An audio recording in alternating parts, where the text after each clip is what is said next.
रक्षाबंधन का पावन पर्व पूरा हुआ और अब हम सभी को इंतज़ार है परम पूज्य पावन देवता श्री कृष्ण की जन्माष्टमी अर्थात श्री कृष्ण के जन्मोत्सव का। श्री कृष्ण नाम ही इतना मीठा प्यारा और मधुर स्मृतियों से हमारे हृदय कमल को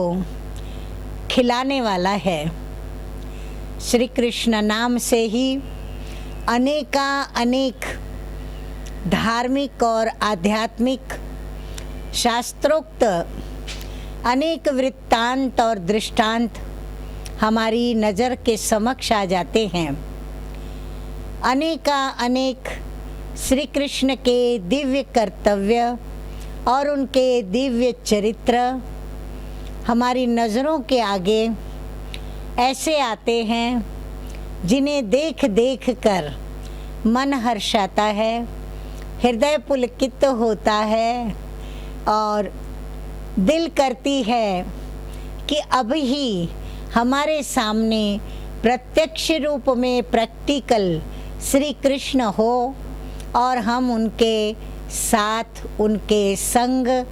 खेलें, गाएं, रास रचाएं और श्री कृष्ण के साथ जो भी सुख, शांति, आनंद आदि जो हृदय को प्रफुल्लित करने वाली भावनाएं हैं, उन भावनाओं को प्राप्त भी करें और श्री कृष्ण के प्रति भी जो हमारे हृदय में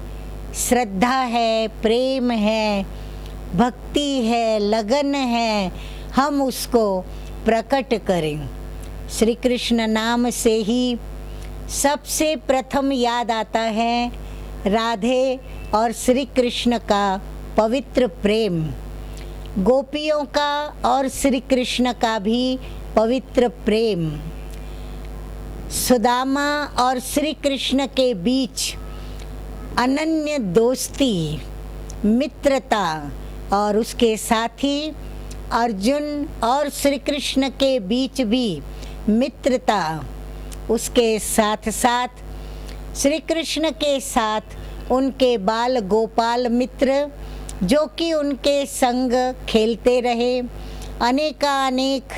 बाल सुलभ चरित्र करते रहे, जैसे कि मटकी फोड़ना, मक्खन चुराना, गेंद खेलना, गेंद का नदी में जाना, फिर नदी में श्री कृष्ण का जाना, फिर वो नाग देवता के साथ युद्ध करना और फिर वासुकी नाग को मार करके और फिर ऊपर आना और सभी को आकर के आश्चर्यचकित करना। यह सारे दृष्टांत और वृत्तांत नज़रों के आगे घूमते हैं। और हाँ, ये बात तो हम कैसे भूलेंगे जब भरी सभा के बीच में कौरवों ने द्रौपदी की लाज लूटने का यत्न किया, तब सभा के अंदर सब कोई हाजिर थे। गुरु पितामह जो भी गुरुजन थे, अश्वत्थामा, भीष्म पितामह, द्रोणाचार्य, स्वयं दुर्योधन के पिताजी, माँ और ऐसे अनन्य कई लोग वहाँ पर उपस्थित थे। परिवार के सारे सदस्य उपस्थित थे। फिर भी और देखने की बात तो ये है कि स्वयं द्रौपदी के पांचों पति, पांचों पांडव भी उपस्थित थे, लेकिन द्रौपदी की लाज भरी सभा के बीच में उछाली जा रही थी, लूटी जा रही थी। और तब किसने आकर के द्रौपदी की लाज बचाई, किसने आकर के रक्षा की? हम सभी जानते हैं कि रक्षक वही परमपिता परमात्मा ही है जो कि सारे विश्व की रक्षा करने वाला है। तो जब श्री कृष्ण नाम लेते हैं तो यह भी प्रसंग, यह भी दुखद घड़ियाँ, यह भी दुखद वृत्तांत सभी को याद आते हैं। और हाँ, यह कैसे भूलेंगे कि गोपियों ने मुरली सुनते ही कैसे अपने दिव्य चरित्र दिखाए। मुरली की तान में मुरली के सुरों के साथ भान भूलकर, और वो गोपियाँ कैसे अपने तन को भूलकर, अपने घर को भूलकर और मन की उस लगन और प्रभु प्रीत की लगन के पीछे कैसे खींची चली जाती थी, और कितने कितने छोटे बड़े कड़े नरम गरम उनके ऊपर जुल्म ढाए गए, और उन सभी जुल्मों को कैसे गोपियों ने हंसते हंसते स्वीकार कर लिया। और फिर हाँ, यह भी तो नहीं भूलेगा कि गोपियाँ जाकर के उस नटखट कृष्ण जब उनकी मटकियाँ फोड़ देता था तो उनकी माँ के पास जाकर के और उनकी फरियादें करती थी, और उस समय उस बाल कृष्ण का झूठ बोलना, माँ के पास अपना निर्दोषपना सिद्ध करना, कभी अपनी गलती को कबूल करना, और जब गलती कबूल नहीं करता तो फिर उसकी माँ का उसको उखड़ी से बांधना, बांधने के बाद कोई न कोई युक्ति प्रयुक्ति से स्वयं को छुड़ा लेना। ऐसे अनेक बड़े मीठे, आकर्षक और मन को लुभाने वाले, मन को भाने वाले सुनते जाएं। कभी भी वह प्रसंग, वह दृष्टांत, वह गाथाएं सुनने के लिए कभी भी पूरी न हो, फिर हम उसको बार बार सुनते रहें, ऐसा ही मन करता है। तो ऐसे श्री कृष्ण का जन्मोत्सव आ रहा है। सभी श्री कृष्ण को बड़े प्यार से याद कर रहे हैं, उसकी याद में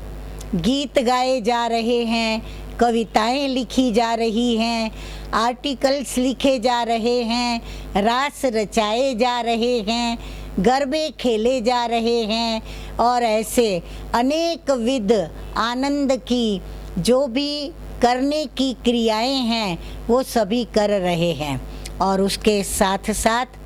भक्त तो यह भी करते हैं कि उस दिन उपवास करते हैं, और उपवास करने के पश्चात श्री कृष्ण की भक्ति में लीन हो करके और फिर श्री कृष्ण को अनन्य भाव से याद करते हुए श्रीमद् भगवत गीता को भी पढ़ते हैं, श्री कृष्ण के नाम की माला के जाप भी जपते हैं, मंदिर में भी जाते हैं, और इस प्रकार श्री कृष्ण को याद करते हुए वह अपनी अनन्य भक्ति करके और श्री कृष्ण के प्रति का उनका प्यार दिखाते हैं। कहना होगा कि जिसकी रचना इतनी सुंदर वो कितना सुंदर होगा। तो ये श्री कृष्ण किसकी रचना है? जरूर यही कहना होगा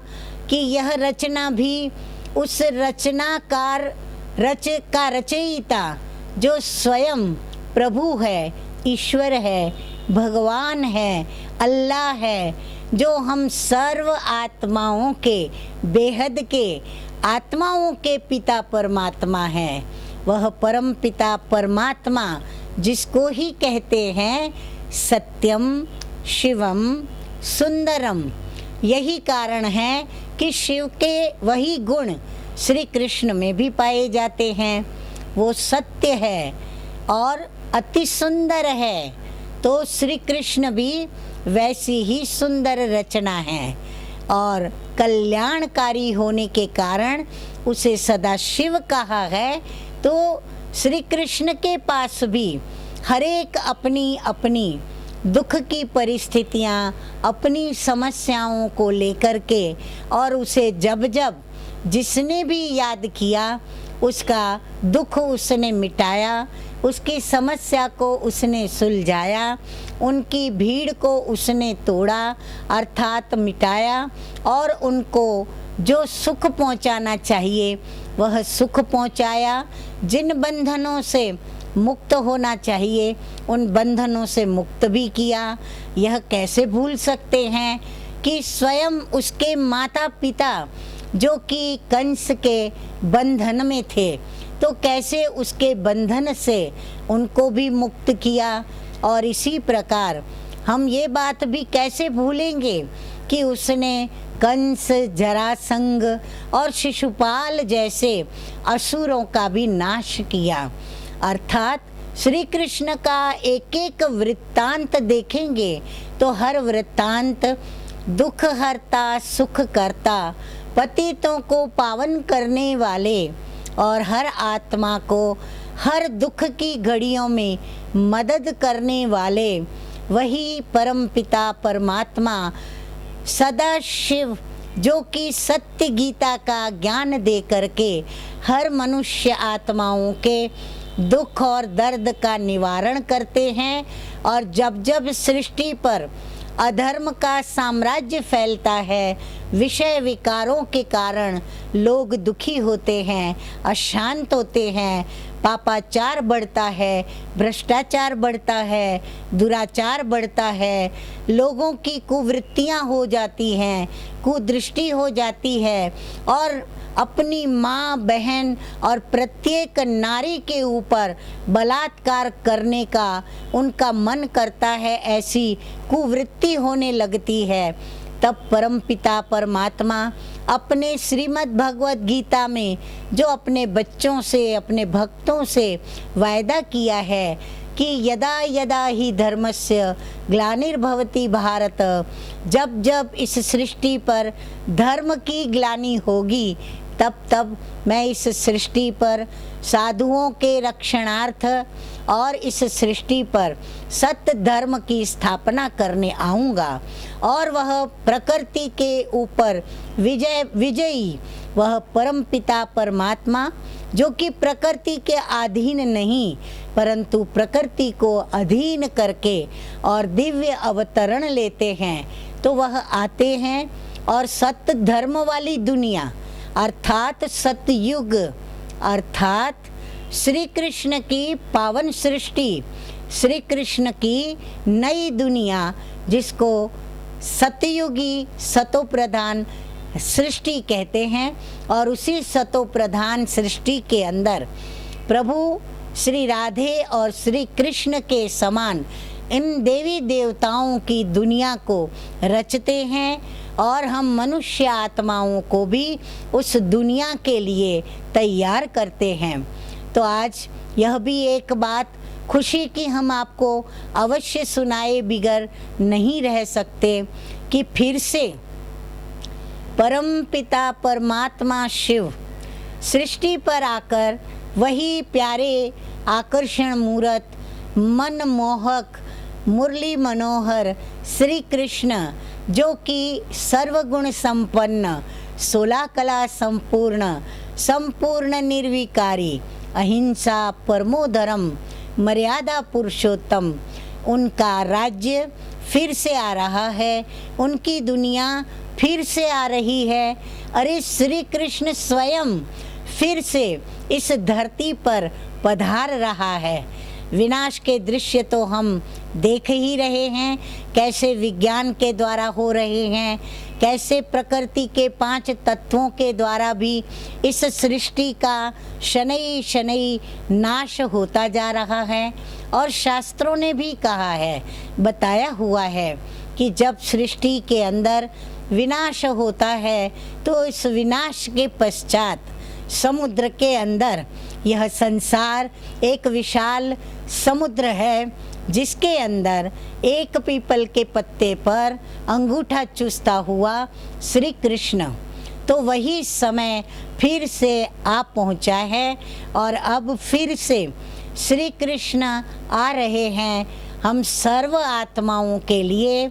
सुख, शांति, आनंद, प्रेम, एकता, ये सब हमारी जो भी अंदर की भावनाएं, इच्छाएं, अपेक्षाएं और प्राप्ति के लिए जो हमारा सदैव पुरुषार्थ रहा, तो हमारे इन सभी पुरुषार्थ का फल देने और हमें वह प्राप्तियां कराने जिन प्राप्तियों को करने के पश्चात हमें कुछ भी प्राप्त करने को बाकी न रहेगा। तो ऐसी प्रभु के द्वारा वह श्री कृष्ण की दुनिया स्थापन हो रही है। और उसके लिए हमें करना क्या होगा? हमें सिर्फ यही करना होगा कि यदि हमारा सचमुच श्री कृष्ण से प्यार है, अनन्य भाव है, हम यदि उसकी सच्चे दिल से भक्ति करते हैं, तो यह भिन्न भिन्न जो भी श्री कृष्ण के दिव्य चरित्रों के द्वारा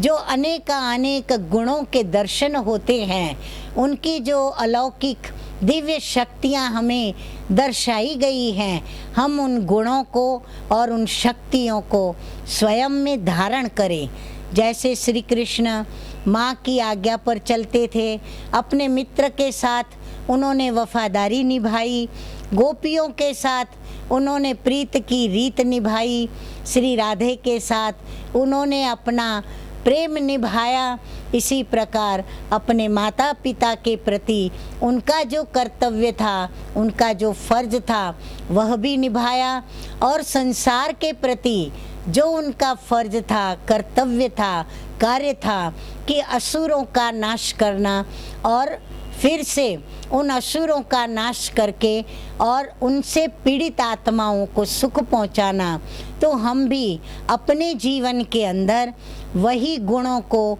और उन्हीं शक्तियों को प्रभु की स्मृति में धारण करें। क्योंकि प्रभु की स्मृति में ही गुणों को धारण करने का और शक्तियों को धारण करने का सामर्थ्य समाया हुआ है। इसीलिए हम देह सहित देह के सभी धर्मों को, देहधारियों को जब प्रभु को याद करने बैठे तो उनको भुलाएं और एक परम पिता परमात्मा जो कि अशरीरी है, निराकार है, अकर्ता है, अभोक्ता है और जिनका मानवीय शरीर न होने के कारण, ज्योति स्वरूप होने के कारण और निरावयव होने के कारण जिसे निराकार और अशरीरी कहा गया, ज्योति स्वरूप कहा गया, जिसको ज्योतिर्लिंग के रूप में भारत के अंदर विशेष रूप से याद किया जाता है और पूजा जाता है। वह परमपिता परमात्मा अब आए हैं हमें स्वर्गीय सुखों का वर्षा देने, क्योंकि वो हमारे पिता हैं। और वह वर्षा जैसे श्री कृष्ण की आत्मा ने पुरुषार्थ कर श्री कृष्ण पद प्राप्त किया, प्रारब्ध प्राप्त की, ऐसे हम भी उस परमपिता परमात्मा की श्रीमत उसको पालन करके और हम भी अपना ऊंचते ऊंच पद प्राप्त करें। और उस पद को प्राप्त करने के लिए हम श्री कृष्ण जन्मोत्सव जरूर मनाएं, परंतु हम स्वयं के अंदर गुणों को जन्म दें, शक्तियों को प्रकट करें, अपनी ऊर्जाओं को उजागर करें और श्री कृष्ण के समान स्वयं का जीवन बनाने का यत्न करें। और हम खूब आनंद से श्री कृष्ण को याद करते हुए खूब खुशियाँ मनाएं, रास करें, खेलें और श्री कृष्ण के साथ साथ उसको बनाने वाले, उसके रचयिता, उसको हम अति प्रेम से याद करें।